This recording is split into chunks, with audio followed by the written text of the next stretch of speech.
Mahirap ang buhay.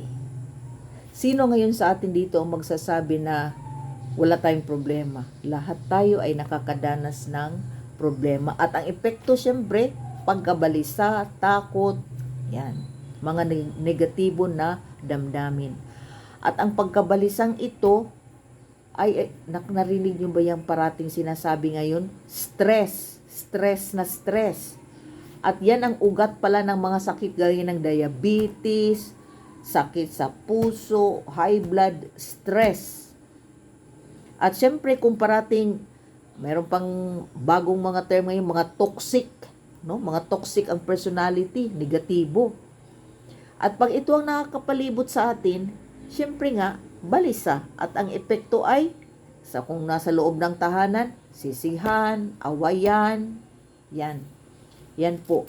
Pero ang sana, kung sa gitna ng ating mga paghihirap, mga pagkabalisa, ay haharapin natin ng may kapayapaan ng kalooban, magiging mas masaya pa tayo siguro, kahit nasa gitna noon. No?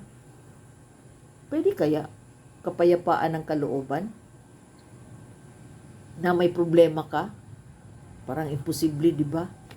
Pero ngayon, tingnan natin ang maikling pag-aaral na ating gagawin at ito'y makikita natin sa malimit na pagpapasalamat. Ang pag-aaral natin ngayon ay maaangkin natin ang kapayapaan kung malimit tayo nagpapasalamat sa Diyos kahit pa sa gitna ng paghihirap o mga problema. Kaya basahin natin ngayon ang habilin ni San Pablo. Kilala naman natin si San Pablo, di ba? Missionary. At siya ay inuusig ng mga Romano noon. Kaya nga, sinulat niya ito habang nandun siya sa loob ng kulungan at hinatulan ng kamatayan. At sumulat siya papunta sa isang pamayanan ng mga Kristiyano ng mga nandun sa Filipos. Kaya sulat niya sa mga taga Filipos na nung unang sa panahon din yan, inuusig din. Kasi nga lahat ng mga sumusunod kay Kristo sa panahong ito ay inuusig ng mga Romano, yung mga sundalo ng mga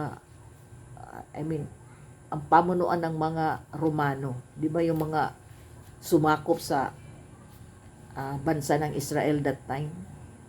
Kaya pareho silang sitwasyon, ha. Kaya tingnan nga natin kung paano nga natin maaangkin ang kapayapaan sa gitna ng problema.